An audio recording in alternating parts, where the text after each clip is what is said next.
Hello, everyone. We are now going to go over the peripheral blood flow cytometry from a 55-year-old man with skin lesions. And he has a previous diagnosis of mycosis fungoides from the skin biopsies. So in these cases, they always do a peripheral blood flow cytometry, sometimes at regular intervals, just to see if there are circulating Sézary cells. And so when we get requests like this in the flow lab, there is a special tube that people add that has some markers that are not seen in the screen tube. We will go over that when we follow these case through. So starting with CD45 versus site scatter, you see a population of lymphocytes painted in many different colors. We'll see what each color mean as we follow through. And there is a small population of monocytes with bright CD45 and slightly higher site scatter than the lymphocytes. And we have the granulocytes here, which have the dimmer CD45 and high site scatter. And when we follow through the lymphocytes, we have a population of CD4 positive cells, and we have a population of CD8 positive cells painted in fluorescent green. And there is a population painted in pink, which has a variable CD8 expression. This pink population, if we see in 7 versus 56 and 16, we see that this is positive for 7 and 16 and 56. So these are NK cells. So we can forget this for now. Let's focus on the other cells here. And when we see the CD4 positive cells, when we track them in the CD7 versus CD2, we see that there is a small population that is negative for CD7, that is positive for CD2.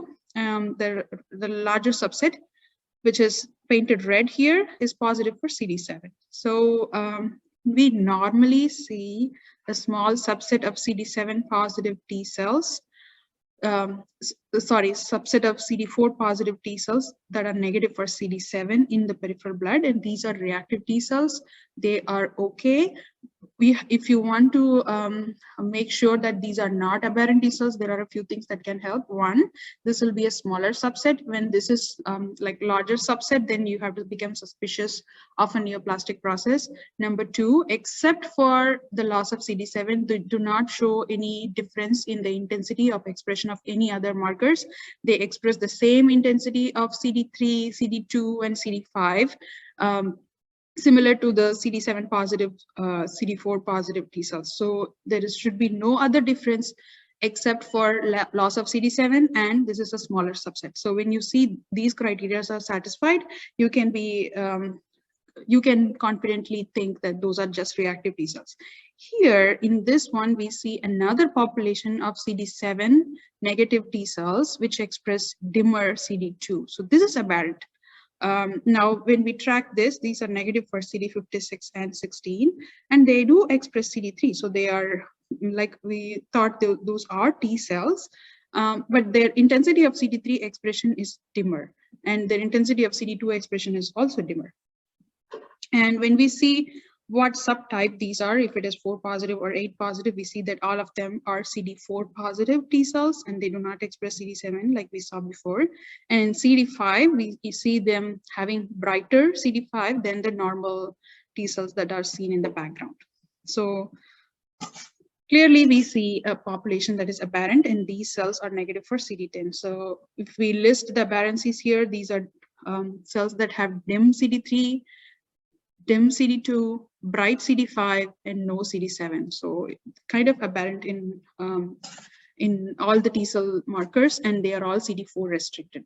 Now we have a special tube called CTCL tube in some labs, or cutaneous T cell lymphoma tube. And this has the markers CD4, 7, and 26. The reason we have this is because when we stage, when the clinicians stage for mycosis fungoides or Sézary syndrome, they stage based on the number of circulating cells, of the Sézary cells in the peripheral blood. And one surrogate for that is the number of CD4 positive cells that show loss of CD7 or CD26. They use that percentage to differentiate between erythroderma and Sézary syndrome. And literature suggests that having more than 30% of T cells with loss of CD7 or CD26 is indicative of Sézary syndrome rather than erythroderma. They also use this to see the effect of treatment when they see the population of 7 negative, 26 negative T cells go down over time. That is an indication that the treatment is helping. And if it is persistent or increasing over time, that is an indication that the patient is resistant to treatment. So when we report these cases, we give them clearly the percentages of all these population, that is CD4 positive, CD7 positive, CD4 positive, 7 negative, 4 positive, 26 negative. So all these subsets we give in our report for them to like keep a track of and to follow through in various stages of treatment. Now in this tube, if you see between CD3 and CD4 plots, we see a population that is painted orange here that is positive for CD3 and negative for CD4. So these are background CD8 positive cells. We can safely ignore them for now. When we go for CD4 and 7 positives, we have populations in 4 different colors. Actually, those colors are coming from this plot, the CD7 and CD26 plot. So we have a population painted in blue that is positive for both 26 and 7, a population here in pink that is negative for 7 and 26, a purple population that is positive for 7, negative for 26, and there is a small population in aqua that is negative for 7 and positive for 26. So we give all these numbers in our report. And when we follow through, if you remember the aberrancies from the previous tube, the CD3 expression was dimmer in our population of interest and they had no CD7. So like those are these cells here painted in pink, dimmer CD3 than the others with no CD7. And when you see those cells are negative for both 7 and 26. So those are clearly neoplastic cells that are circulating. And the number is also very important because based on the number, they can decide if it is a low tumor burden or a high tumor. So now we can see how we report these cases. We will say this is involved by the patient's T-cell lymphoma or the patient's mycosis fungoides in our report, and we'll say the percentage of aberrant T-cell population identified.